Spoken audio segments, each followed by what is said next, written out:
लोगोफोर नोंथांमोना मोनसे भिडिअ नुदों आरो बे भिडिअखौ नुनानै नोंथांमोना मा सानो जोंनि भारतनि जि नेभिनि पावार बे नेभिनि पावारखौ नोंथांमोना मा सानो गाव गावनि आइडियाखौ शेयार खालामनो दाबाव नोंथांमोना थारैनो स्क्रिनाव नुगोन मोनसे भिडिअ फुटेज नुगोन आरो बे भिडिअ फुटेजनिफ्राय बा बे फट'निफ्राय नोंथांमोना मा साननानै लायो गाव गावनि आइडियाखौ होबानो जाबाय जोंनि भारतनि जि नेभि जोंनि भारत हादरनि जि दैनि आर्मि बिथांमोना माबायदि पावरफुल जोंनि इन्डियानि नेभिनि जि मार्कस कमान्ड'फोर बिसोरो माबादि आरब लैथोआव आरो रेड सीनि गेजेरजों जानाय सुएज केनेलनि गेजेरजों जानाय जि बेपार बानिज्य बै बेपार बानिज्यनि थाखाय थांनाय जाहाजफोरखौ माबादि जोंनि इन्डियानि नेभिया रैखाथि होयो बेखौ नोंथांमोना आइडिया खालामनो हागोन जाय रेड सीआव यूएसए नि इउर'पियान कान्ट्रिसफोरनि माखासे पावरफुल हाथियारफोरा थायो नाथाय बैसोरबो समालियान पाइरेट्सफोरनिफ्राय जाहाजफोरखौ रैखा खालामनो फेलें जानायखौ जों नुनो मोन्दों नाथाय भारतनि नेभिया माबादि बै जाहाजफोरखौ बिजनेसनि थाखाय जाहाजफोरखौ मालबाहि जाहाजफोरखौ माल माथा लांनाय जाहाजफोरखौ माबादि पाइरेट्सफोरनि हाइजेक जानायनिफ्राय रैखा खालामदों बेनि मोनसे फुटेज नोंथांमोना थारैनो नुदों माने जाथाया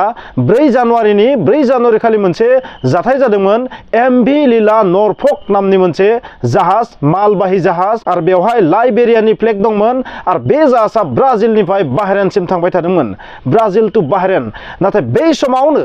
सोमालियानि खाथियाव 300 नटिकेल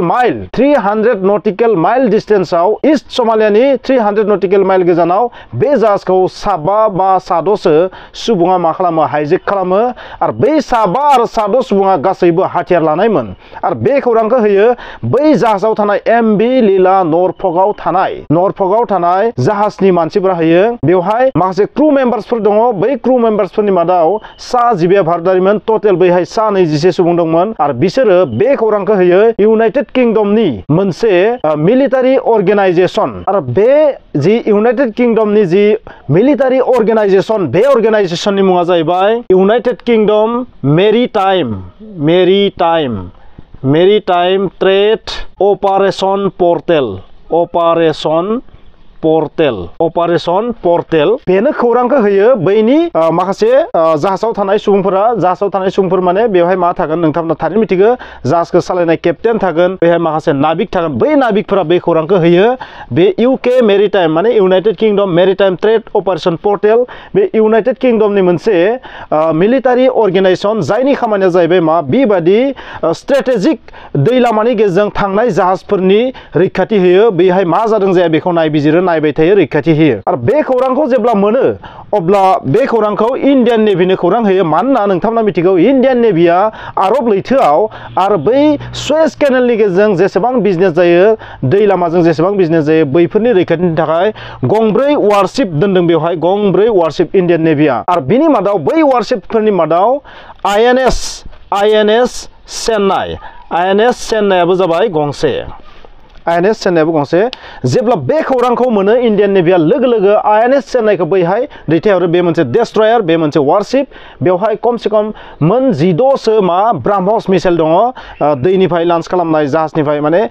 शिपनिफ्राय लन्च खालामनाय ब्राह्मस मिसाइल बै दङ आरो लोगोसे मोन 8 बराक मिसाइल दङ स' बेबायदि पावरफुल हाथियार दं बेवहाय मोनब्रै टर्पेड' टिउब दङ जायराव माने हाइटेक मोनसे वारशिप डेस्ट्रयार बेयो इन्डियान नेभिनि बेखौ दैथायहरो आरो बैहाय थांदोंमोन मार्कास कमान्ड' इन्डियानि जि एलाइट मार्कास कमान्ड' बै कमान्ड'सफोरा जोबोर गिलु-बालु कमान्ड' बुहुमनि कमान्ड'फोरनि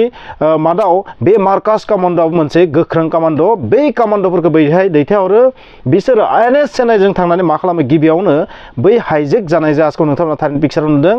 बै हाइजेक जानाय जाहाजनि खाथियाव थांनानै गिबियाव वार्निं होग्रोयो हेलिकप्टारजों थाङो बिथांमोना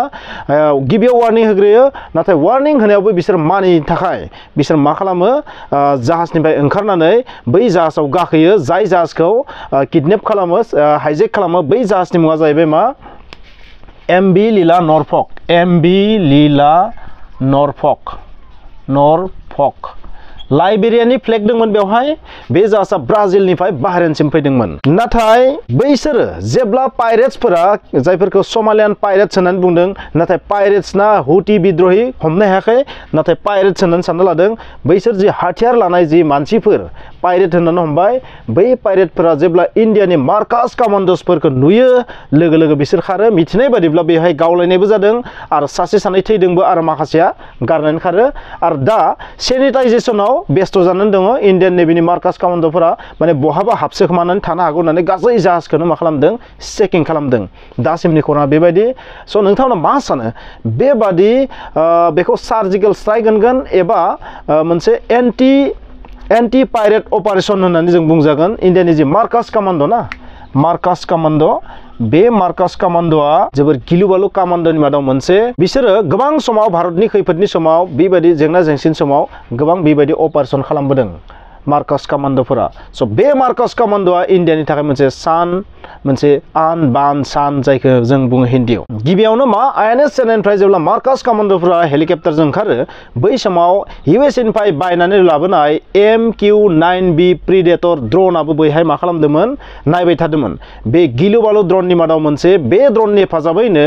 आल कायदानि चिफखौबो फोजोबस्रांदोंमोन आरो नोंथांमोना मिथिगौ कासिम सुलेमानि बिखौबो गावथारदोंमोन बै MQ-9B प्रिडेटर ड्र'न बावैसो इन्डिया 2023 मायथाइयाव बेखौ बायनानै लाबोदों इउएसएनिफ्राय स' बेजों मा खालामदों गिबियाव नायबाय थादों बिनि उनाव मा खालामदों जेब्ला मानि बायदि मोनबाय बिनि उनाव बैहाय गाखोलांदों नोंथांमोना थारैनो नुदों आरो गाखोलांनानै मा खालामदों बेबायदि अपारेशन खालामदों जागायजेनदोंमोन आरो बै समावनो माखासेया खारग'नो हायो आरो मिथिनाय बादिब्ला सासे सानैखौ गावथारदों बेबायदिबो मिथिनो मोनदों स' जाय आरब लैथोआव जाय रेड सीआव इउरपनि हादरफोरनि बेबायदि गोहोमखौ नोंथांमोना गासैबो मिथिगौ आरो बै ओनसोलाव थानाय मिडल इस्टनि हादरफोरनि जि गोहोखौ नोंथांमोना मिथिगौ नाथाय बेवहाय इन्डियान नेभिया माबायदि जाहाजफोरखौ बिजनेसनि जाहाजफोरखौ माल माथा लांनाय बै जाहाजफोरखौ माबायदि रैखा खालामदों बेनिफ्राय बेखौनो आं बुंगोन जे इन्डियान नेभिया बुहुमनि मोजांनि थाखाय मा खामानि मावाखै आरो बे जोबोर गोग्गाथाव बिथिं स' गोग्गाथाव खामानिखौ अरायबो जों बाख्नायनांगोन इन्डियान नेभिनि पावारा थारैनो बे बुहुमाव गोसारदों होननानै आं बुंगोन